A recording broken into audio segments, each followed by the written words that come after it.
Newton اپنے مشاہدے اور مطالعے سے اس نتیجے پر پہنچا تھا کہ تمام اجسام ایک دوسرے کو اپنی طرف کھینچتے ہیں، مگر اجسام کیوں ایک دوسرے کو کھینچتے ہیں؟ اس سوال کا اس کے پاس کوئی جواب نہیں تھا۔ چنانچہ اس نے کہا کہ میں اس کی کوئی توجیہ پیش نہیں کر سکتا۔ وائٹ ہیڈ یعنی وائٹ ہیڈ اس کا حوالہ دیتے ہوئے کہتا ہے، نیوٹن نے یہ کہہ کر ایک عظیم فلسفیانہ حقیقت کا اظہار کیا ہے، کیونکہ فطرت اگر بے روح فطرت ہے تو وہ ہم کو توجیہ نہیں دے سکتی، ویسے ہی جیسے مردہ آدمی کوئی واقعہ نہیں بتا سکتا۔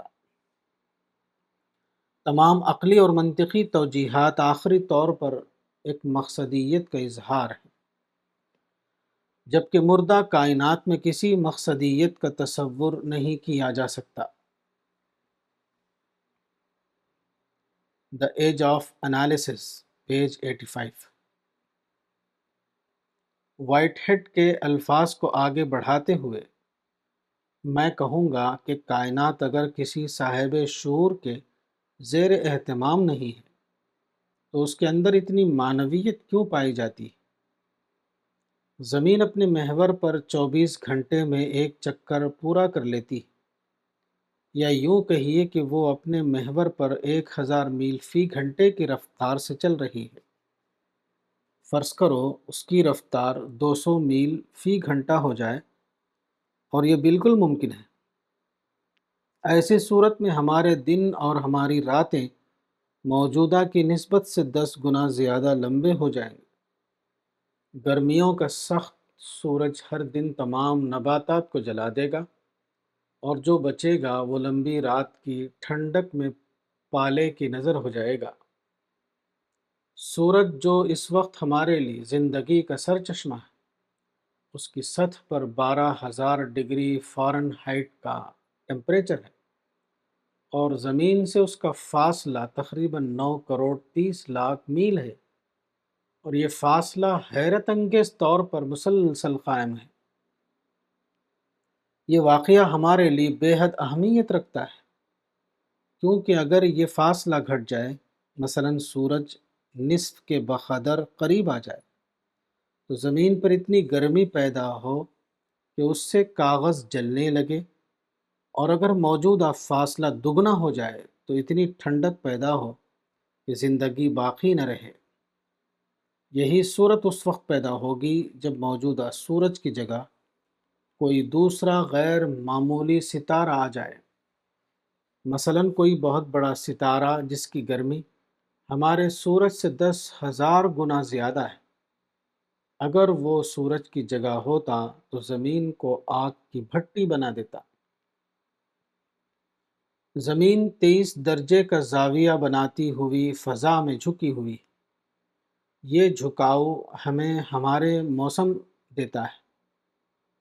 اس کے نتیجے میں زمین کا زیادہ سے زیادہ حصہ آباد کاری کے قابل ہو گیا ہے، اور مختلف قسم کے نباتات اور پیداوار حاصل ہوتی ہیں۔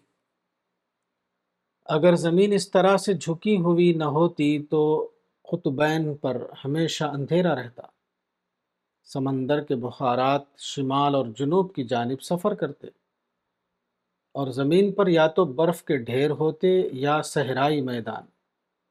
اس طرح کے اور بہت سے اثرات ہوتے جس کے نتیجے میں بغیر جھکی ہوئی زمین پر زندگی ناممکن ہو جاتی۔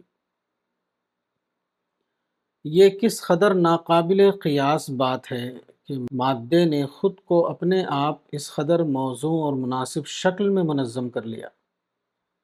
اگر سائنسدانوں کا قیاس صحیح ہے کہ زمین سورج سے ٹوٹ کر نکلی ہے، تو اس کا مطلب یہ ہے کہ ابتدائی زمین کا درجہ حرارت وہی رہا ہوگا جو سورج کا ہے، یعنی 12,000 ڈگری فارن ہائٹ۔ اس کے بعد وہ دھیرے دھیرے ٹھنڈی ہونا شروع ہوئی۔ آکسیجن اور ہائیڈروجن کا ملنا اس وقت تک ممکن نہیں ہو سکتا جب تک زمین کا درجہ حرارت گھٹ کر 4,000 ڈگری پر نہ آ جائے۔ اسی موقع پر دونوں گیسوں کے باہم ملنے سے پانی بنا۔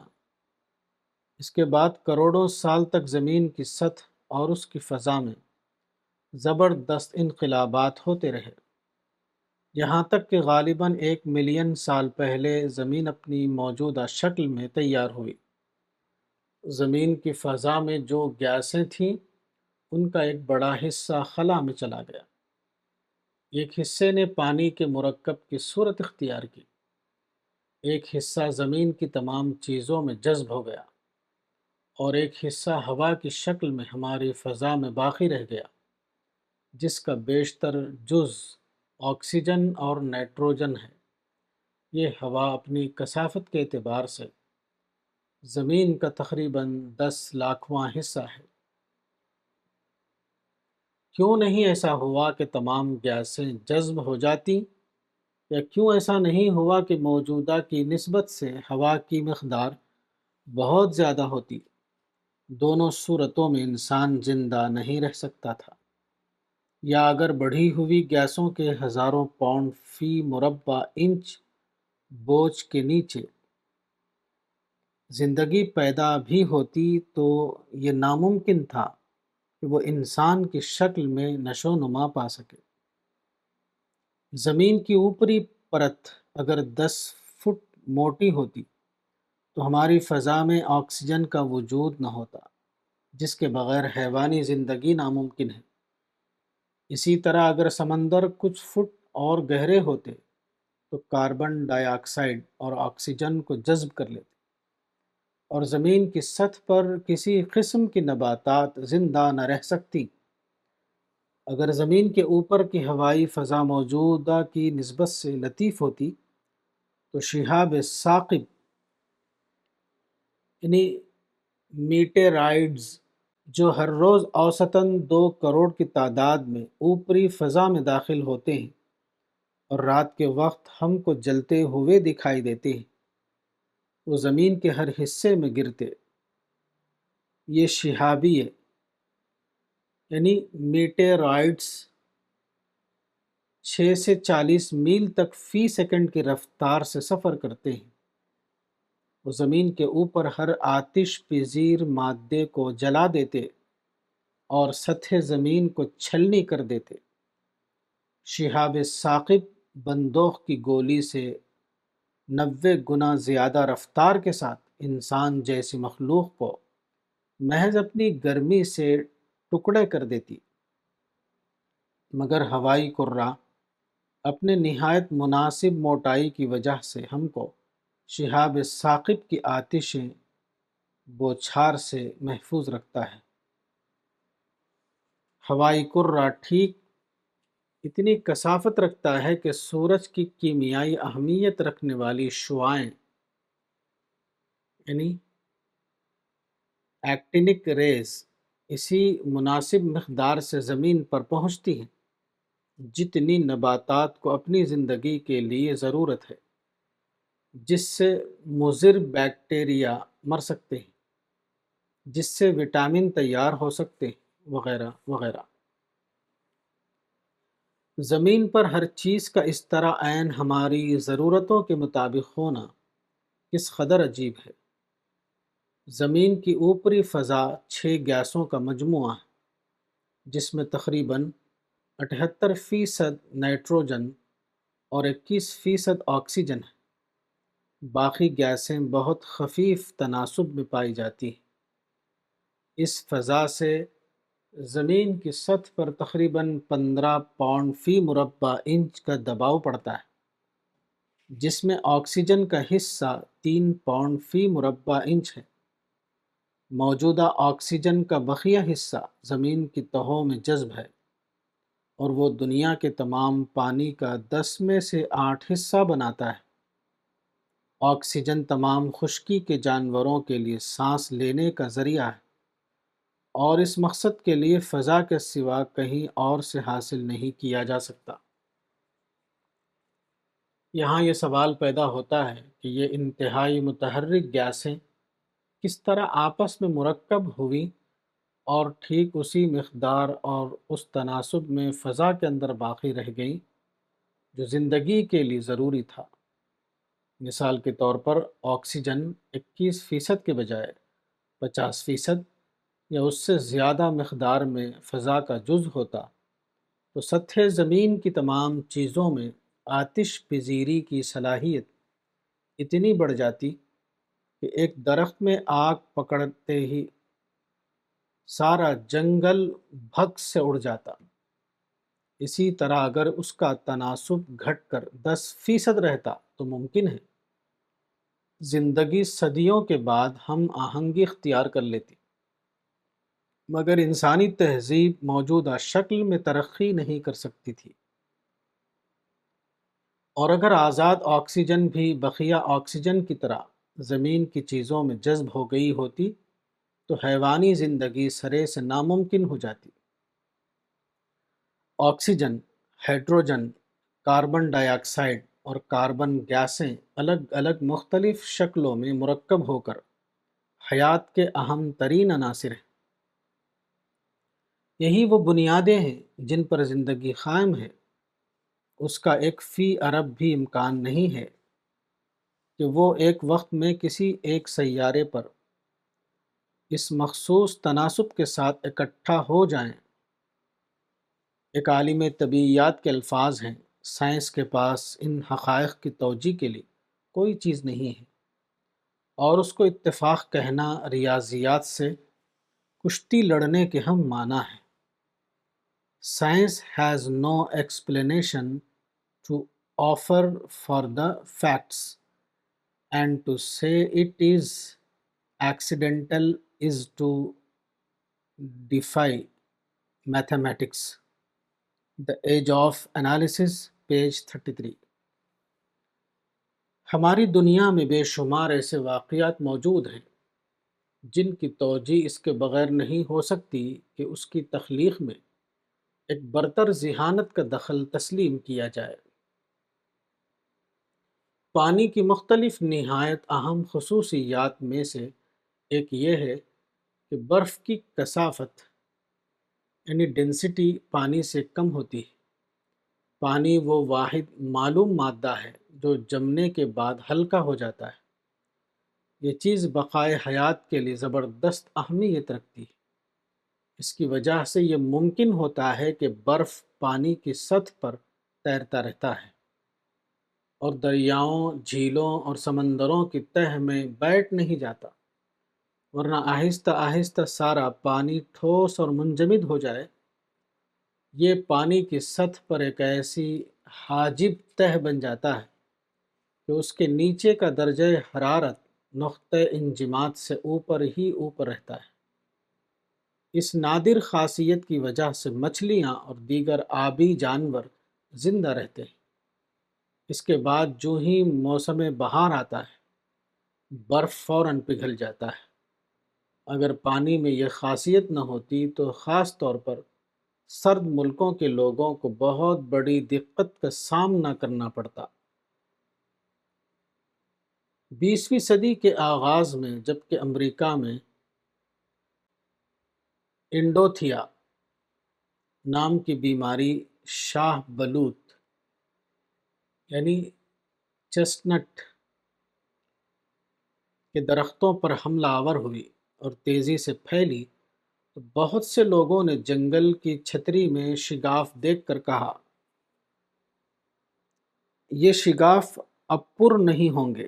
امریکی شاہ بلوط کی بالادستی کو ابھی تک کسی اور قسم کے اشجار نے نہیں چھینا تھا۔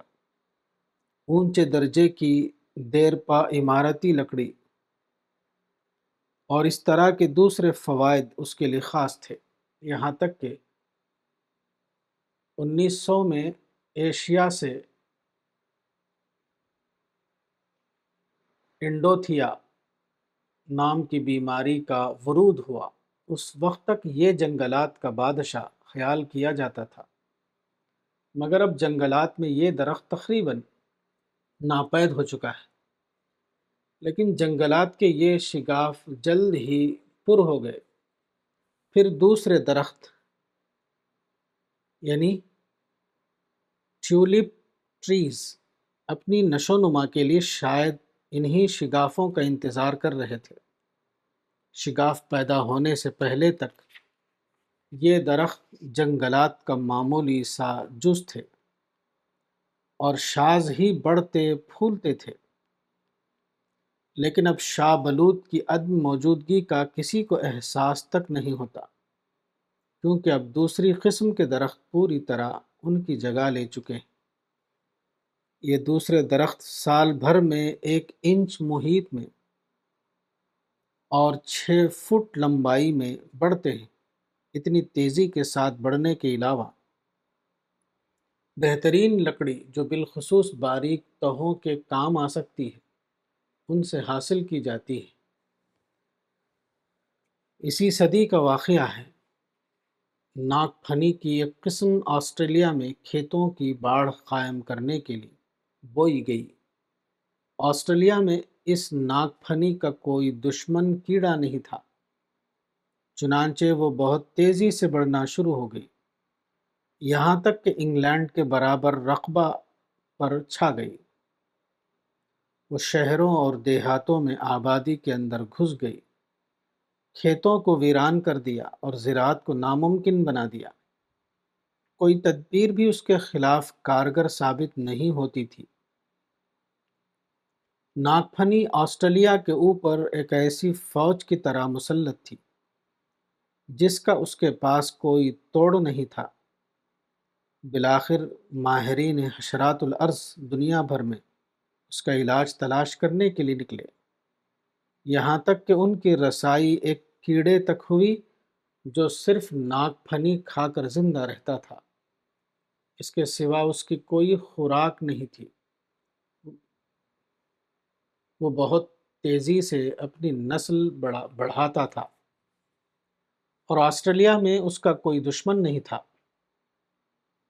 اسی کیڑے نے آسٹریلیا میں ناگ پھنی کی ناقابل تسخیر فوج پر قابو پا لیا اور وہاں سے اس مصیبت کا خاتمہ ہو گیا۔ قدرت کے نظام میں یہ ضبط و توازن، یعنی چیکس اینڈ بیلنسز کی عظیم تدبیریں کیا کسی شعوری منصوبے کے بغیر خود بخود وجود میں آ جاتی ہیں؟ کائنات میں حیرت انگیز طور پر ریاضیاتی قطعیت پائی جاتی ہے۔ یہ جامد و بے شعور مادہ جو ہمارے سامنے ہے، اس کا عمل غیر منظم اور بے ترتیب نہیں، بلکہ وہ متعین قوانین کا پابند ہے۔ پانی کا لفظ خواہ دنیا کے جس خطے میں اور جس وقت بھی بولا جائے، اس کا ایک ہی مطلب ہوگا، ایک ایسا مرکب جس میں 11% ہائیڈروجن اور 88% آکسیجن۔ ایک سائنسداں جب تجربہ گاہ میں داخل ہو کر پانی سے بھرے ہوئے ایک پیالے کو گرم کرتا ہے تو وہ تھرمامیٹر کے بغیر یہ بتا سکتا ہے کہ پانی کا نقطہ جوش 100 درجہ سینٹی گریڈ ہے، جب تک کہ ہوا کا دباؤ ایٹماسفیئرک پریشر 670 mm رہے۔ اگر ہوا کا دباؤ اس سے کم ہو تو اس حرارت کو وجود میں لانے کے لیے کم طاقت درکار ہوگی جو پانی کے سالمات کو توڑ کر بخارات کی شکل دیتی ہے۔ اس طرح نقطہ جوش 100 درجے سے کم ہو جائے گا۔ یہ تجربہ اتنی بار آزمایا گیا ہے کہ اس کو یقینی طور پر پہلے سے بتایا جا سکتا ہے کہ پانی کا نقطہ جوش کیا ہے، اور مادہ اور توانائی کے عمل میں یہ نظم اور ضابطہ نہ ہوتا تو سائنسی تحقیقات اور ایجادات کے لیے کوئی بنیاد نہ ہوتی، کیونکہ پھر اس دنیا میں محض اتفاقات کی حکمرانی ہوتی اور علماء طبیعیات کے لیے یہ بتانا ممکن نہ رہتا کہ فلاں حالت میں فلاں طریق عمل کے دہرانے سے فلاں نتیجہ پیدا ہوگا۔ کیمیا کے میدان میں نووارد طالب علم سب سے پہلے جس چیز کا مشاہدہ کرتا ہے وہ عناصر میں نظم اور دوریت ہے۔ 100 سال پہلے ایک روسی ماہر کیمیا مینڈلیف نے جوہری قدر کے لحاظ سے مختلف کیمیائی عناصر کو ترتیب دیا تھا، جس کو دوری نقشہ یعنی پیریوڈک چارٹ کہا جاتا ہے۔ اس وقت تک موجودہ تمام عناصر دریافت نہیں ہوئے تھے، اس لیے اس کے نقشے میں بہت سے عناصر کے خانے خالی تھے جو عین اندازے کے مطابق بات کو پر ہو گئے۔ ان نقشوں میں سارے عناصر جوہری نمبروں کے تحت اپنے اپنے مخصوص گروپوں میں درج کیے جاتے ہیں۔ جوہری نمبر سے مراد مثبت برقیوں یعنی پروٹونز کی وہ تعداد ہے جو ایٹم کے مرکز میں موجود ہوتی ہے۔ یہی تعداد ایک عنصر کے ایٹم اور دوسرے عنصر کے ایٹم میں فرق پیدا کر دیتی ہے۔ ہائیڈروجن جو سب سے سادہ عنصر ہے، اس کے ایٹم کے مرکز میں ایک پروٹون ہوتا ہے۔ ہیلیم میں 2 اور لیتھیم میں 3 مختلف عناصر کی جدول تیار کرنا اسی لیے ممکن ہو سکا کہ ان میں حیرت انگیز طور پر ایک ریاضیاتی اصول کار فرما ہے۔ نظم و ترتیب کی اس سے بہتر مثال اور کیا ہو سکتی ہے کہ عنصر 101 کی شناخت محض اس کے 17 پروٹونوں کے مطالعے سے کر لی گئی۔ قدرت کی اس حیرت انگیز تنظیم کو ہم دوری اتفاق یعنی پیریوڈک چانس نہیں کہتے، بلکہ اس کو دوری ضابطہ یعنی پیریوڈک لا کہتے ہیں۔ مگر نقشہ اور ضابطہ جو یقینی طور پر ناظم اور منصوبہ ساز کا تقاضا کرتے ہیں، منکر خدا اس کا انکار کر دیتے ہیں۔ حقیقت یہ ہے کہ جدید سائنس اگر خدا کو نہ مانے تو وہ خود اپنی تحقیق کے ایک لازمی نتیجے کا انکار کرے گی۔ 11 اگست 1999 میں ایک سورج گرہن واقع ہوگا جو کارنوال میں مکمل طور پر دیکھا جا سکے گا۔ یہ محض ایک قیاسی پیشن گوئی نہیں ہے، بلکہ علماء فلکیات یقین رکھتے ہیں کہ نظام شمسی کے موجودہ گردشی نظام کے تحت اس گہن کا پیش آنا یقینی ہے۔ جب ہم آسمان میں نظر ڈالتے ہیں تو ہم لاتعداد ستاروں کو ایک نظام میں منسلک دیکھ کر حیران رہ جاتے ہیں۔ ان گنت صدیوں سے اس فضائے بسیط میں جو عظیم گیندیں معلق ہیں، وہ ایک ہی معین راستے پر گردش کرتی چلی جا رہی ہیں۔ وہ اپنے مداروں میں اس نظم کے ساتھ آتی اور جاتی ہیں کہ ان کے جائے وقوع اور ان کے درمیان ہونے والے واقعات کا صدیوں پیشتر بالکل صحیح طور پر اندازہ کیا جا سکتا ہے۔ پانی کے ایک حقیر قطرے سے لے کر فضائے بسیط میں پھیلے ہوئے دور دراز ستاروں تک ایک بے مثال نظم و ضبط پایا جاتا ہے۔ ان کے عمل میں اس درجہ یکسانیت ہے کہ اس بنیاد پر قوانین مرتب کرتے ہیں۔ کتاب مذہب اور جدید چیلنج، مولانا وحید الدین خان، صفحہ نمبر 63۔